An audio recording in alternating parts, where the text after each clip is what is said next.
The ideas expressed in the following presentations are those of the speakers and do not necessarily reflect the views of ACI or its committees. ACI web sessions are recorded at ACI conventions or other concrete industry events and will be made available for viewing free of charge for 1 week. Thereafter, they will be archived on the ACI website or added to ACI's online CEU program, depending on their content. Good morning, everyone. My name is Iman Mehdipour. I'm postdoc at Laboratory for the Chemistry of Construction Materials at UCLA.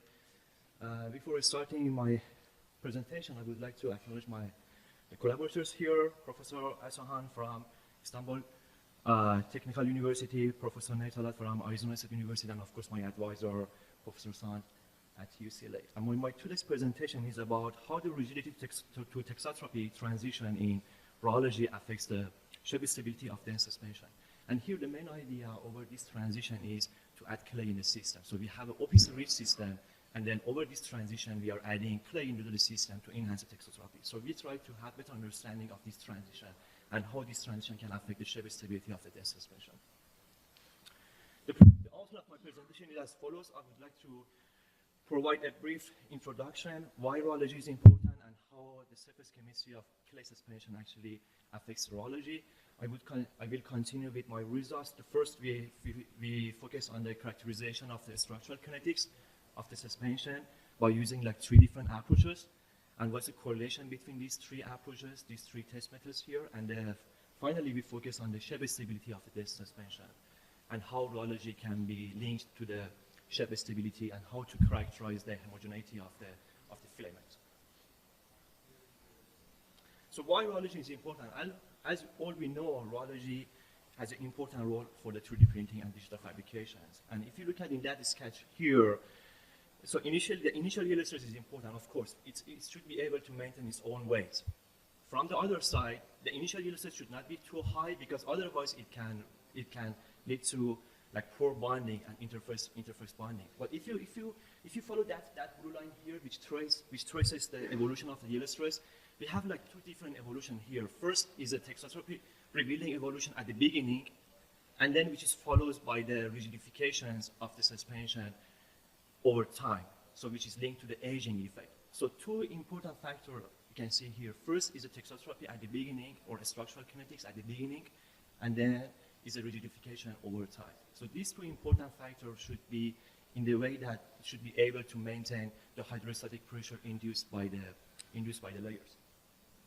This is another sketch here. As you can see here, here, the deformation of the layer actually over time decreases. That's because of the structural kinetics. So this jump, because of the printing, the other layers on the first layer actually over time decreases, and this ratio also decreases. So we try to characterize these effects and how these effects can be linked to the shape stability. But why clay? So as all we know, clay has an ideal thixotrophic materials, and it's governed because of the surface chemistry. So if you look at in this plot here, that's the yield stress of the clay, just clay suspension as a function of the pH. So it shows actually a strong like pH dependency here. At low pH, it has a high yield stress, but with increasing the pH, the yield stress decreases, and this is because of the changes of the surface chemistry of the clay particles.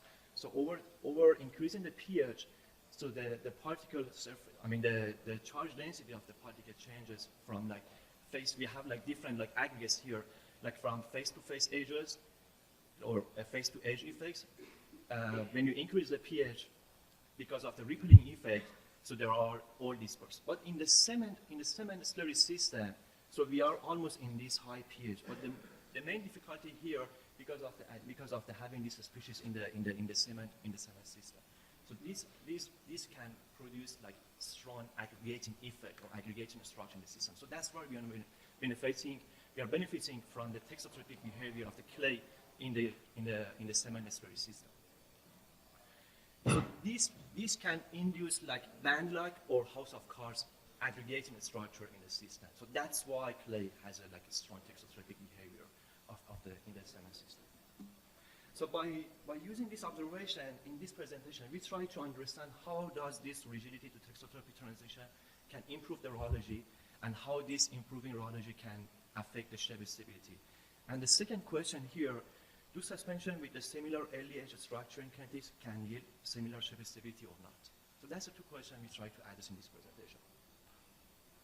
How we characterize the structural kinetics? Of course, we conducted by using the raw metric here, by using different approaches like shear rate time sweep or oscillatory time sweep, creep recovery. And what is important here, particularly, we apply the step isostress method that I would like to talk about this approach in this presentation.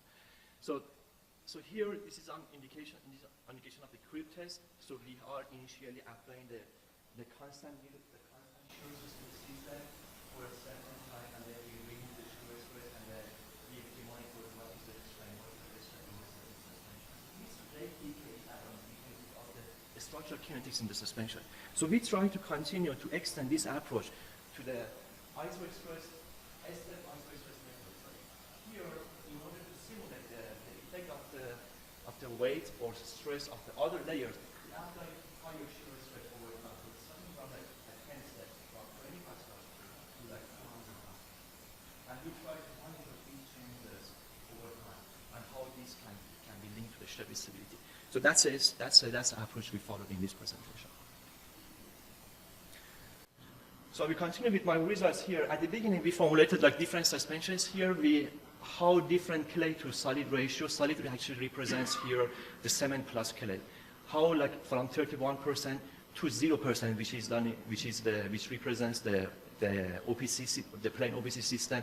This can affect the yield stress in the system. As you can see here, over this transition from clay rich to the OPC rich, the sensitivity of the yield stress to the particle solid volume fraction significantly increases. So we try to understand why here. We apply the Krieger model here to extract the intrinsic viscosity, because intrinsic viscosity can capture two different effect series because of the particle shape, and another important factor here is because of the structural kinetics or because of this agglomeration of the particles. So as you can see here, over addition of the clay into the system, this intrinsic viscosity significantly increases. So we try to link these results to the fractal dimension here. So fractal dimension is as a function of the yield stress of the system. So from OPC rich system, which is like zero clay, to like increasing the clay, this fractal dimension increases. So what here? So here 3 actually means that you have a very close packed system in the OPC rich system because of the higher number of contacts between the particles and higher friction between the particles. But over addition of the clay in the system, actually you have a more uniform like distribution of the neighboring particles. So that's why we are also benefiting of the clay into the system, because it gives you more uniform distribution of the particles, and it's able to retain the water into the system too.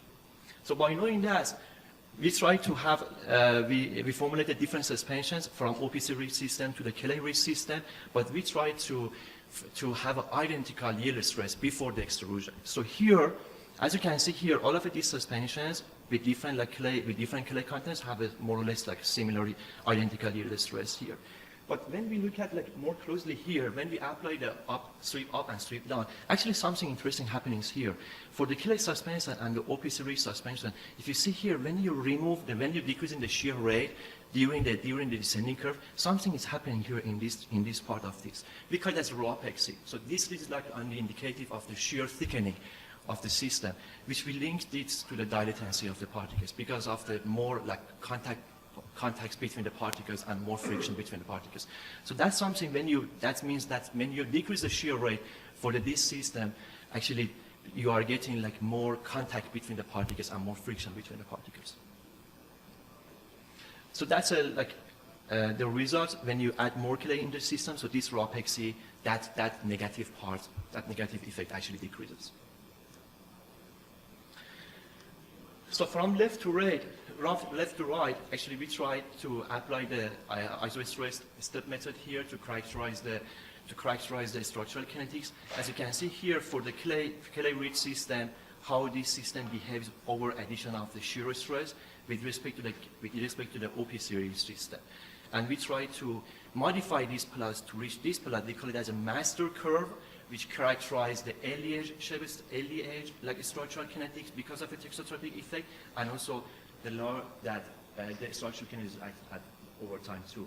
So this is This is like a summary of the results here for the structural kinetics. So we call it as a rigidification rate. So as you know, when we add more clay into the system, so because it decelerates the system, so the rigidification rate actually decreases. And from other side, but for the corrosion rate increases. So that's why clay actually improves the thixotropic behavior, especially at the edge. So I'm moving to the 3D printing system. So that's our 3D printing system. That's a sketch here. So we have this cylinder and we have this pump here.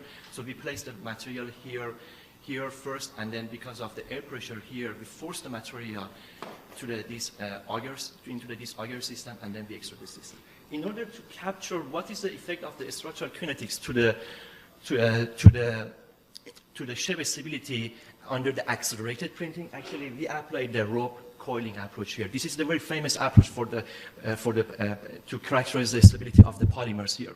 So here you can see some like sketches here. So we can see what is this angular velocity, what is this rate, and we can apply these formulations to determine what is the speed of these coils, and how this gravitational stress actually increases layer by layer.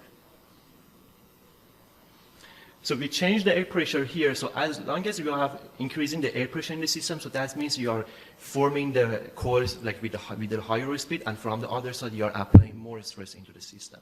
So when we try this profile for these three different suspensions, as expected for the clay-rich system, when we characterize the buckling shape stability here, we are getting larger height here for the clay-rich system. But what is interesting here, the difference between these two systems, for the 5%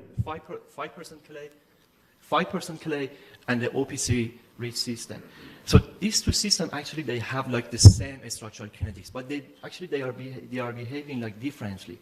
So that's something it should be beyond this structural kinetics. So something should be related to this filament heterogeneity of the filament. So we try to understand what's going on. So we try to characterize this continuity and this continuity in the 3D printing, in the printing of especially for the OPC system. So because the system is more rigid, we have more discontinuity. So this continuity actually can lead to more rupture of the filament during the printing. So that's why we are getting like lower height or lower buckling height for the OPC system. From the other side here, I'm gonna actually wrap up my presentation here. As long as we are actually extruding the OPC system, here the solid volume fraction actually significantly changes. If you remember the link between the solid volume fraction and the yield stress, when the solid volume fraction increases, the yield stress for the OPC system significantly increases. So that's why here we are getting like shear jamming for the OPC system. We try to characterize the inhomogeneity along the diameter of the filament. So we try to section it at different cuts along this filament diameter, and we notice that this the homogeneity of the filament significantly changes over this transition, and we have like more uniform properties along the diameter of this filament for the clay-rich system. So these two effects actually affected the shape stability of the OPC system, and why like two systems with the like 5% clay and the OPC system, they have like different behavior in terms of the shape stability. So here is like, as Scott said in the previous presentation, is like something is going on during the processing. It's because of the migration or constellation of the material. So OPC system is not able to retain the water into the system. So because of the formation of the lubrication layer along the surface of this wall, we are getting like significant changes in the particle volume fraction and the lubrication layer of the 3D printing material. So that's why OPC system actually leads to very low shape stability compared to the clay containing system. Yeah, that's all for my presentation. Thank you.